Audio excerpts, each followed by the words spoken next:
আসসালামু আলাইকুম। আপডেট বাংলা সংবাদে স্বাগতম। শুরুতে জানিয়ে দেব সংবাদ শিরোনাম। প্রথমে জানিয়ে দেব বিএনপির অফিসে গোলাগুলি ও বোমা হামলা, নিহত এক।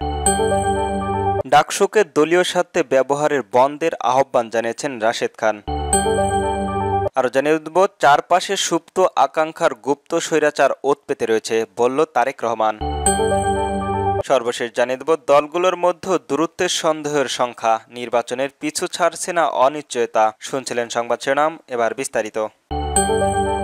বিএনপির অফিসে গুলি ও বোমা হামলা, নিহত এক। খুলনায় প্রকৌশল ও প্রযুক্তি বিশ্ববিদ্যালয়ের সংলগ্ন কুয়েট আইসিটি গেটের এলাকার অবস্থিত বিএনপির দলীয় কার্যালয়ে দুর্বৃত্তদের গুলি ও বোমা হামলায় একজন নিহত হয়েছেন। এ ঘটনায় আরও 2 জন আহত হয়েছেন। নিহত ব্যক্তির নাম ইমদাদুল ইসলাম। তিনি স্থানীয় একটি শিক্ষা প্রতিষ্ঠানের শিক্ষক বলে জানা যায়। আহতরা হলেন জগিলুপ ইউনিয়নের বিএনপির সাংগঠনিক সম্পাদক ও ইউপি সদস্য মামুন শেখ ও মিজানুর রহমান। তাদেরকে খুলনা মেডিকেল কলেজ হাসপাতালে ভর্তি করা হয়েছে। পুলিশ জানায় রাতে বিএনপি নেতা মামুনুল শেখ স্থানীয় নেতা কর্মীদের সঙ্গে অফিসে বৈঠক করেছিলেন। এ সময় মোটরসাইকেল যোগে আসা মুখোশধারী দুর্বৃত্তরা অফিসকে লক্ষ্য করে পরপর 2টি বোমা নিক্ষেপ করে এবং 4 রাউন্ড গুলি ছোড়েন। এতে অফিসের ভেতরে থাকা ইমদাদুল ইসলাম ঘটনাস্থলে নিহত হন। হামলার পর দুর্বৃত্তরা দ্রুত পালিয়ে যায়। খবর পেয়ে খান শাহজাহান আলী থানা পুলিশ ঘটনাস্থলে পৌঁছে পরিস্থিতি নিয়ন্ত্রণে আনে। ঘটনাস্থল থেকে 2টি অবিস্ফোরিত বোমা ও গুলির খোসা উদ্ধার করা হয়েছে বলে জানিয়েছে পুলিশ। খানজাহান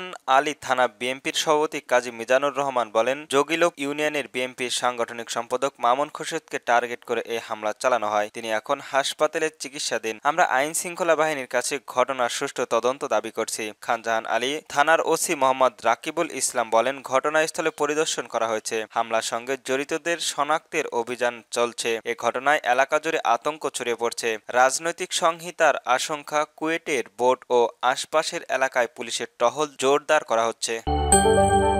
ডাকসুকে দলীয় স্বার্থে ব্যবহারের বন্ধের আহ্বান জানিয়েছেন রাশেদ খান। গণ অধিকার পরিষদের সাধারণ সম্পাদক রাশেদ খান বলেছেন, রাজনৈতিক দল হিসেবে বিএনপি ও জামাত উভয় দলের নেতাকর্মীদের ভুল রয়েছে। ভুল থাকা স্বাভাবিক, তবে ডাকসুর প্যাড ব্যবহার করে নির্দিষ্ট কোনো দলকে সংস্কার বিরোধী আখ্যা দিয়ে সমালোচনা করে বেমানান। দিবাগত রাতে নিজের ভেরিফাইড ফেসবুক পেজের আইডিতে এক পোস্টে তিনি এমন মন্তব্য করেন। রাশেদ খান লেখেন, আজকের বিএনপি করেছে, আগামীকাল জামাতের কোনো অপরাধ সমালোচনা করতে পারবে। ডাকসু দলীয় স্বার্থে ব্যবহার করা বন্ধ করতে হবে। ডাকসু হলো সাধারণ শিক্ষার্থীদের জন্য কাজ করা একটি প্ল্যাটফর্ম। তিনি আরো বলেন, যদি ডাকসু সর্বজনীন প্ল্যাটফর্ম হতে চায় তাহলে জানাতে চাই, জামায়াতের কয়েকটি আলোচনায় ডাকসু করছে। কে কোন পদে রয়েছে, কোন আদেশ, সেটি ভুলে গিয়ে গোষ্ঠী স্বার্থের ঊর্ধ্বে কাজ করতে হবে, নয়তোবা একাধিক পন্থী ও একক কেন্দ্রীয় লেজুরি ভিত্তিকের কারণে যে দ্বন্দ্ব সংঘর্ষ সৃষ্টি হবে সেটি কারোর জন্যই মঙ্গলজনক নয়। গণ অধিকার পরিষদের এ নেতা উল্লেখ করে বলেন, বিএনপি সহ প্রায় 43টি দল শেখ হাসিনার আমলে সংস্কারের 31 দফা দাবি দিয়েছে। তখন কিন্তু জামাতের কোনো সংস্কারের দফা ছিল না। আমি ধরে নিলাম ওই 31 দফা আপনারা সব চিন্তার সংস্কার কাভার করেননি, কিন্তু জামাতের তো তখন একটাও সংস্কারের দফা ছিল না। এখন প্রশ্ন হলো, কেন সংস্কারের ভিত্তিতে ভিসি ডিসি নিয়োগ ভাগাভাগি করছেন?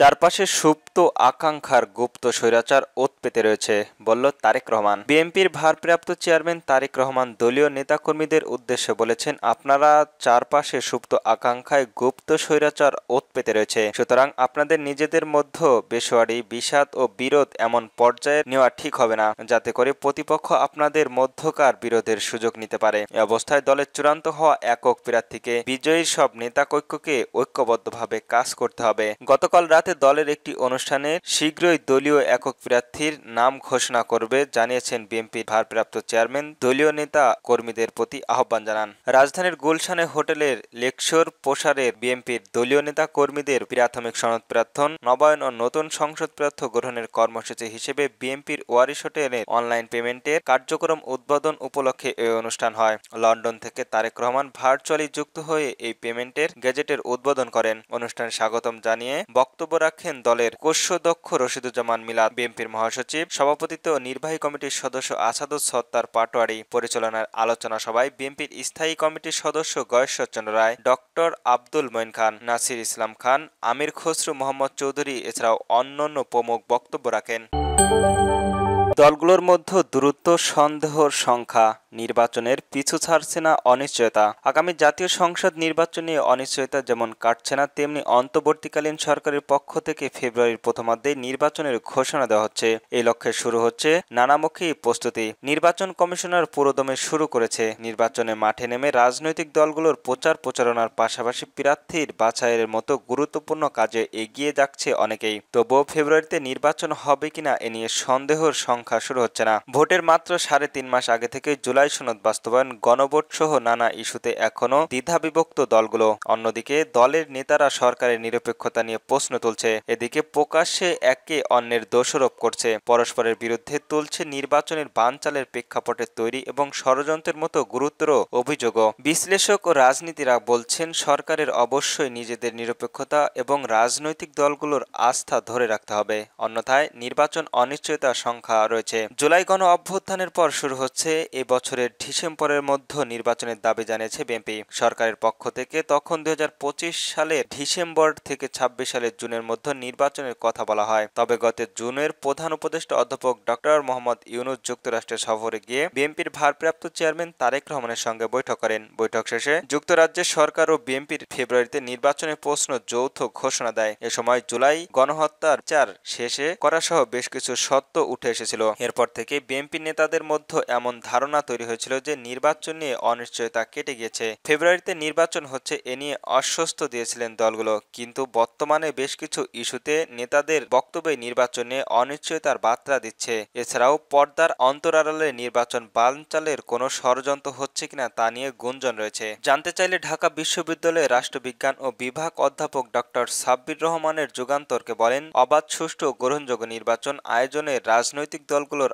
আস্থান আনা খুবই গুরুত্বপূর্ণ এই মুহূর্তে মূল বিষয়, কারণ রাজনৈতিক দলগুলোর অসহযোগিতা করলে সরকার বিপদে পড়ে যাবে। তিনি আরো বলেন, সরকারের নিরপেক্ষতার জায়গাগুলোকে শক্তভাবে হাত দিতে হবে। অনেকদিন পর একটা বিশ্বাসযোগ্য নির্বাচনের প্রশ্নে আমাদেরকে সামনে এসেছে, ফলে এই দাবি তো অযৌক্তিক। বিষয়গুলো সরকারের বিবেচনা নিতেই হবে বলে মনে করেন ঢাকা বিশ্ববিদ্যালয়ের এই শিক্ষক।